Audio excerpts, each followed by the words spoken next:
Hello everyone, আমি নুপুস makeover থেকে নুপুর বলছি। আশা করি তোমরা সবাই ভালো আছো। আজকে একটু সরস্বতী পুজোর সেলফ মেকআপের টিউটোরিয়াল করে নিলাম।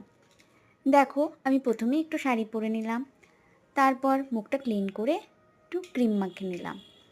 আর প্রাইমার তো বটেই, দিতেই হবে, নাহলে কি সেলফ মেকআপ হয়। এবার একটু কারেক্টার করে নিলাম। কারেক্ট করার পরে দেখো, আমি ফরএভার 52 এর এই টেন্ডিং ক্রিমটা, ভীষণ ভালো ফাউন্ডেশন, নো কারেক্টার লাগে না, কিছু লাগে না, তা আমি অল্প অল্প কারেক্টার করে নিয়েছিলাম। এবার একটু ব্লাশারের পালা। ব্লাশার না দিলে কি চলে, এই জিনিসটা আমার খুব প্রিয়, এই জন্য অনেকক্ষণ ধরে আমি দিয়ে যাচ্ছিলাম ব্লাশারটা। এবার একটু ব্লেন্ড করার পরে তারপরে কি হবে, পাউডার দিয়ে তো আমাকে সেটিংটা করতেই হবে, তা পাউডার দিয়েও এবার সেটিংটা করে নিলাম।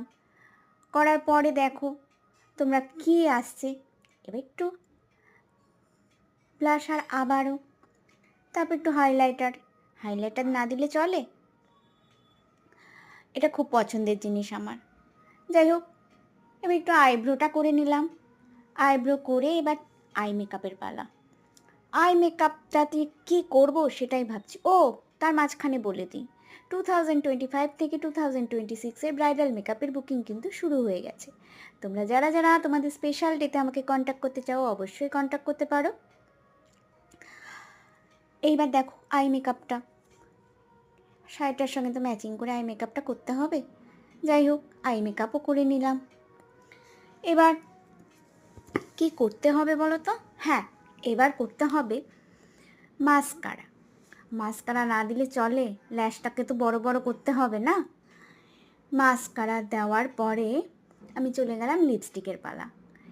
এইবার লিপস্টিক তো দিতেই হবে, আর এই শাড়িটার সঙ্গে পিঙ্ক ছাড়া আর কোনো লিপস্টিকই ভাবা যায় না, তাই পিঙ্ক দিয়ে লিপস্টিক করে নিলাম, আর একটা গ্লোমিস দিয়ে মেকআপটা সেট করে নিলাম। চুড়িগুলো দেখো তো কেমন লাগছে। এই চুড়িগুলো না আমি জয়পুর থেকে এনেছিলাম, ভীষণ পছন্দের চুড়ি আমার। কেমন লাগছে এবার তোমরা কিন্তু জানিও অবশ্যই। টাটা।